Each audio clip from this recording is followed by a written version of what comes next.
لطیفہ عرض کیا ہے۔ بہجت الاسرار شریف میں صفحہ 194 پر ایک بڑی ایمان افروز حکایت نقل کی گئی ہے۔ چنانچہ منقول ہے، ایک غمگین نوجوان بارگاہ غوثیت مآب علیہ رحمت الطواب میں حاضر ہو کر فریاد کرتا ہے، یا سیدی، میں نے اپنے والد مرحوم کو رات خواب میں دیکھا، وہ کہہ رہے تھے بیٹا میں عذاب قبر میں مبتلا ہوں، تو سیدنا شیخ عبد القادر جیلانی قدس سرہ الربانی کی بارگاہ میں حاضر ہو کر میرے لیے دعا کی درخواست کر۔ یہ سن کر سرکار بغداد حضور غوث پاک رحمت اللہ تعالی علیہ نے استفسار فرمایا، یعنی پوچھا کیا تمہارے ابا جان میرے مدرسے سے کبھی گزرے ہیں؟ اس نے عرض کی جی ہاں۔ بس آپ رحمت اللہ تعالی علیہ خاموش ہو گئے۔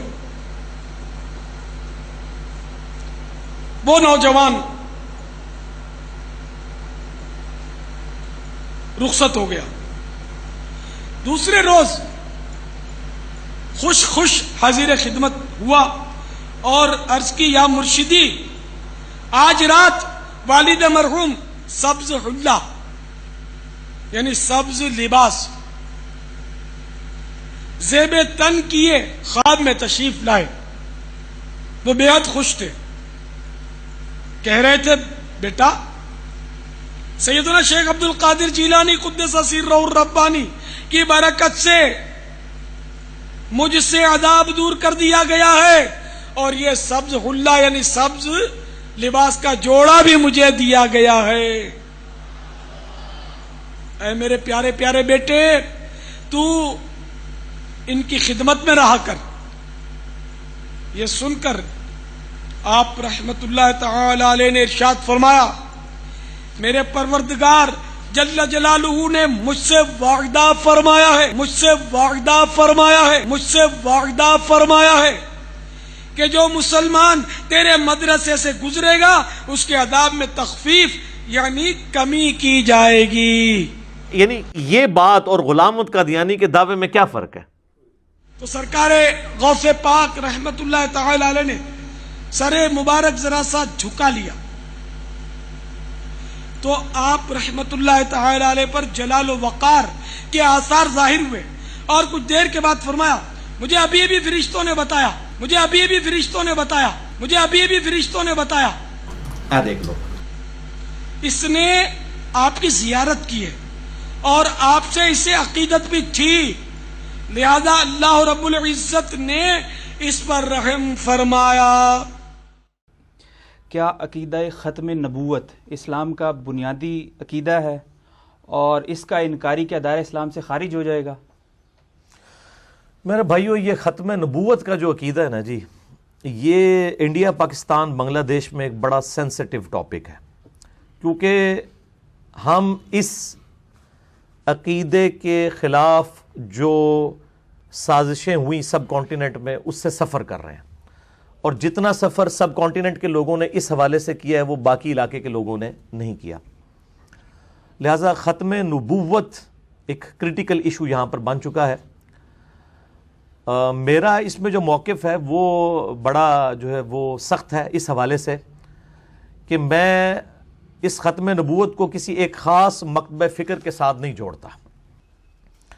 تو یہ ختم نبوت کے حوالے سے میرا تو سٹانس یہی ہے میرے بھائیوں کہ نبی صلی اللہ علیہ وآلہ وسلم کے بعد جو شخص بھی چاہے وہ امتی نبی کا دعویٰ کر کے آپ صلی اللہ علیہ وآلہ وسلم کی ختم نبوت کے اوپر ڈاکہ مارے، یا وہ تصوف کے نام پر اپنے ناموں کے کلمے پڑھا کر ختم نبوت کے اوپر ڈاکہ مارے، یا وہ بزرگ پرستی کا جو ایک سلسلہ چل رہا ہے اس کے نام کے اوپر کشف اور الہام کے ذریعے کوئی اللہ تعالیٰ کے ساتھ ڈیوائن تعلق کسی کا مانے، یا وہ عقیدہ امامت کی یہ بگڑی ہوئی شکل مانے کہ شاید نبی صلی اللہ علیہ وآلہ وسلم کے بعد بھی ایسی ہستیاں دنیا میں موجود ہیں جن سے اللہ تعالیٰ کلام کرے گا یا کرتا رہے گا، سوائے ایک ایکسیپشن کے جو سیدنا عیسیٰ علی نبینا و علیہ الصلوۃ والسلام کا معاملہ ہے، اس پہ تو اجماع امت ہے۔ مسئلہ نمبر میرا اس کے اوپر 12 حیات مسیح اور نزول مسیح علیہ السلام وہ ریکارڈڈ ہے، وہ بھی امتی کی حیثیت سے آئیں گے۔ اس کے علاوہ کوئی ایکسیپشن اس امت کے اندر موجود نہیں ہے۔ میں ایک ہی لاٹھی سے ختم نبوت پر ڈاکہ مارنے والے تمام مکاتب فکر جنہوں نے خواہ اپنے بزرگوں کے ناموں کے کلمے پڑھائے یا ان کلموں کا دفاع کیا، یا انہوں نے کشف اور الہام کی بنیاد کے اوپر ختم نبوت کے اوپر ڈاکہ مارا، یا امتی نبی کلیم کر کے ختم نبوت کے اوپر ڈاکہ مارا، یا امتی نبی کلیم کرنے والوں کا جھوٹا دفاع کیا مجدد کے نام کے اوپر، میں سب کو ایک ہی طرح مجرم سمجھتا ہوں، اور ان تمام کو میں بجائے یہ کہ ان کی پرسیکیوشن کی جائے، ان کو مارا پیٹا جائے، علمی طریقے سے ان کی اصلاح کا قائل ہوں۔ میں قطعاً کسی کو اجازت نہیں دوں گا کہ وہ اس بنیاد کے اوپر کسی دوسرے کا گلا کاٹنا شروع کر دے۔ ہماری ذمہ داری صرف علمی طریقے سے چیزوں کو ہائی لائٹ کرنا ہے، اور بڑے افسوس کی بات ہے کہ جو یہ گلا کاٹنے والی ایک خاص مکتبہ فکر ہے پاکستان کے اندر، اگر جب ہم ان کو ان کے بزرگوں کی عبارتیں دکھاتے ہیں کہ انہوں نے اپنے ناموں کے کلمے پڑھائے ہیں اور ان کی کتابوں کے اندر نبی صلی اللہ علیہ وآلہ وسلم کی کس قدر گستاخیاں ہیں، اور وہ آج تک ان کتابوں کو من وان اسی طریقے سے چھاپ رہے ہیں، تو یہ ان کتابوں کا دفاع کرنے کے لیے سامنے آتے نہیں ہیں کھل کے، اور چھپ کے پھر یہ کہتے ہیں نہیں جی نہیں بزرگوں کی بڑی خدمات ہے۔ تو میں آج اس ڈیٹیل میں نہیں جاؤں گا۔ مسئلہ نمبر میرا 71 بھی ریکارڈڈ ہے جی، انڈیا اور پاکستان کے بزرگوں کی 19 گستاخانہ عبارات کا تحقیقی جائزہ۔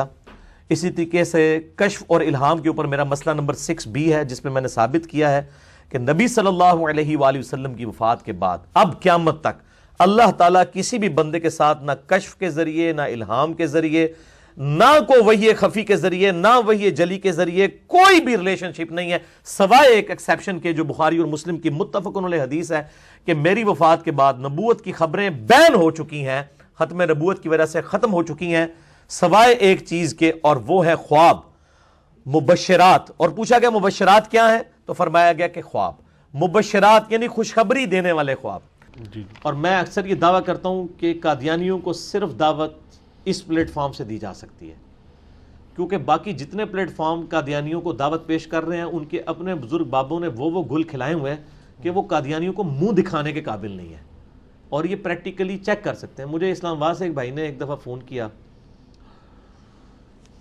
کوئی سال ڈیڑھ پہلے کی بات ہے، عثمان بھائی کے فون پہ انہوں نے میری بات کروائی، تو مجھے وہ بڑے فخر سے بتا رہے میں جی انٹرنیشنل لیول کے اوپر ایک فیس بک کا اکاؤنٹ چلا رہا ہوں قادیانیوں کے خلاف، اینٹی، یعنی میں نا ختم نبوت کے حق میں نا میرا وہ پیج چل رہا ہے۔ تو میں نے کہا یار وہ ختم نبوت پیج نہیں ہوگا، وہ اینٹی قادیانی پیج ہوگا۔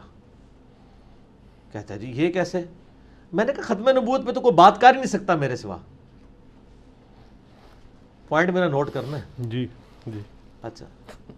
وہ کہتا ہے کیوں؟ میں نے کہا اس لیے کہ ختم نبوت پہ وہ بندہ بات کرے گا کہ ختم نبوت پہ جن جن لوگوں نے ڈاکہ مارا ہے وہ سب کے سب لوگوں کو غلط کہتا ہو، جبکہ پاکستان، انڈیا، بنگلہ دیش میں تو صرف ایک مکتبہ فکر کو غلط کہنا ہی فیشن بن چکا ہے، اور جب آپ ان کے پاس جائیں گے نا سر، وہ آپ کے دوسرے مکاتب فکر کے بزرگوں کی عبارات آپ کے سامنے رکھ دیں گے، اور وہ کہیں گے کہ اب بتاؤ کہ غلام احمد قادیانی اگر مجرم ہے تو یہ کیا ہے پھر؟ تو آپ کے سر شرم سے جھک جائیں گے۔ تو میں نے کہا یہ آپ اس پیج کا نام نا ختم نبوت نہ رکھیں، اس کا نام ایمانداری آپ لکھیں اینٹی قادیانی پیج۔ ختم نبوت کا آپ کو حق نہیں ہے، سوائے میرے کسی کو حق نہیں، کیونکہ اس پلیٹ فارم سے تو سب کو سچائی کے ساتھ سچ بتایا جاتا ہے۔ کیوں؟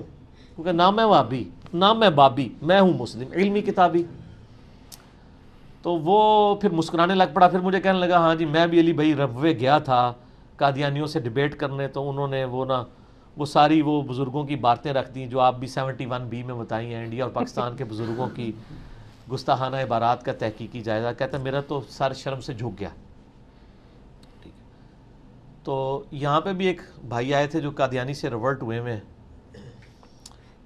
یعنی وہ انہی کے رشتہ داروں میں سے ہیں بڑے بزرگوں کے، تو وہ بتانے لگے، کہتے ہیں میں تو بڑی یعنی بڑی کانفیڈنس سے دعوت کر رہا تھا. مجھے تو پتہ ہی نہیں تھا کہ اب میں جس فرقے میں آیا ہوں اس فرقے کے بزرگ بھی یہی کچھ ہی کر کے گئے ہوئے ہیں. کہتے ہیں وہ قادیانی مجھے آپ کے کلپ شیئر کرواتے ہیں کہ جی ان کو بھی کچھ کہو نا, جن کے بارے میں انجینئر صاحب کہہ رہے ہیں.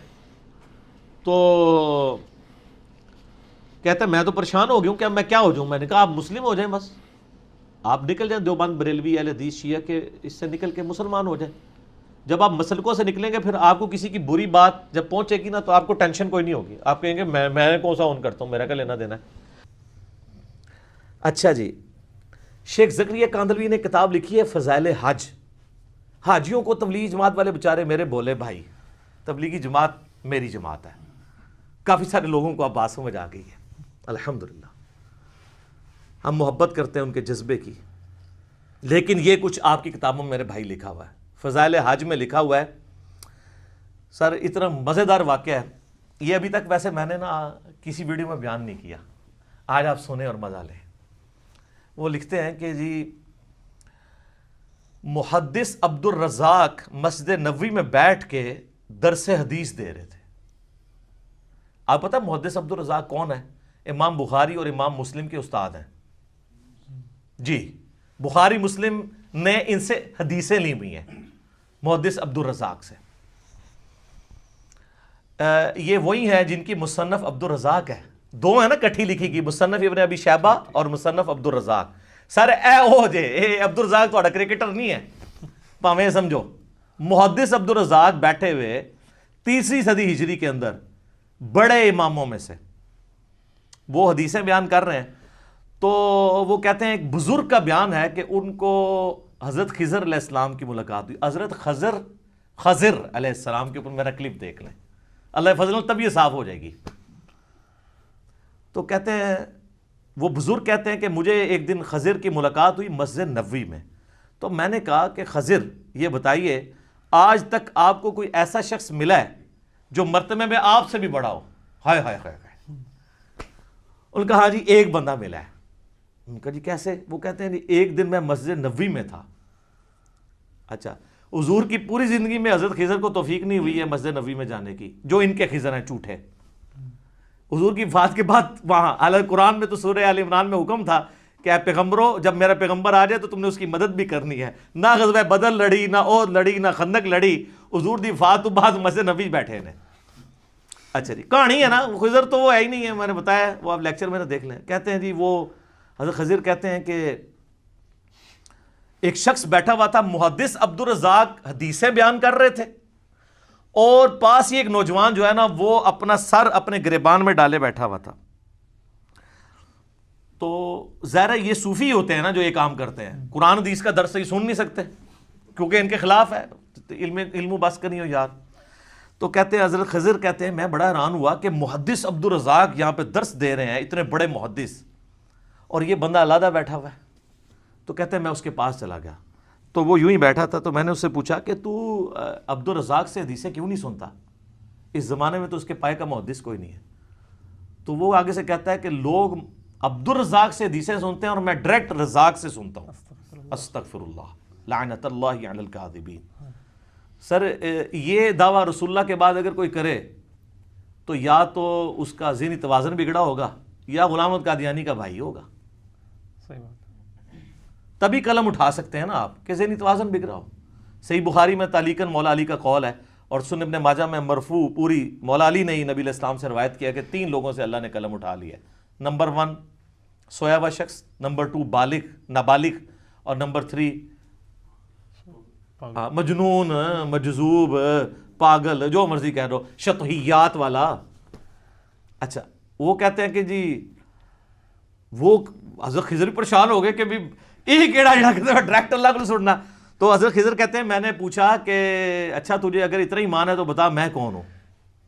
تو کہتے ہیں جی اس نے کہا کہ نظر اٹھا کے کہا, انہوں نے کہا اگر میں غلط نہیں ہوں تو خضر ہے. کہتے ہیں میں ڈر گیا. تو کہا یہ مجھے ایک بندہ ملا جو مرتبہ میرے سے اوپر سے. اے جی جناب کہانیاں تے اس لیے میں نے بیان کیا کہ یہ حضرت موسیٰ علیہ السلام اور پیغمبروں کے مقابلے پہ انہوں نے اپنے بابے بنائے ہوئے ہیں. وہ میں اکثر یہ کہتا ہوں کہ غلام احمد قادیانی نے شراب کو جو ہے وہ شراب کہہ کے پی لیا باقی لوگ پی وہی شراب رہے ہیں لیکن کہہ رہے ہیں نہیں یہ انگوروں کا جوس ہے، اس لیے وہ ایک ٹکٹ میں 2 مزے کر رہے ہیں کہ لوگ ان کی عزت بھی کر رہے ہیں اور ہزاروں لوگوں نے سال لگائے ہیں، وہ عشق رسول کے دعوے بھی ساتھ کر رہے ہیں اور سب سے بڑے دشمن رسول بھی ہیں، ایک ٹکٹ میں 2 مزے کر رہے ہیں کیونکہ انہوں نے شراب کا لفظ نہیں بولا۔ غلام احمد قادیانی سے بہت بڑی غلطی ہوگی کہ اس نے نبی کا لفظ بول لیا، باقی یہی کام اس سے ورسٹ حالت میں اور لوگوں نے غلام احمد قادیانی سے پہلے بھی کیا اور آج تک کر رہے ہیں، اور غلام احمد قادیانی سے زیادہ ورسٹ حالت میں ہمارے نزدیک وہ چاہے انگوروں کا جوس کہیں یا شراب کہیں، دونوں کے دونوں ایک ہی کیٹیگری میں فال کرتے ہیں اور ہمارا کوئی سگا نہیں ہے، سیدھی سی بات ہے۔ تو اب ہم ان کو صرف پیار سے ہی کہہ سکتے ہیں کہ مرنے سے پہلے اے مسلمان کر لے اس پہ غور، کتابوں کا خدا اور ہے، بابوں کا خدا اور۔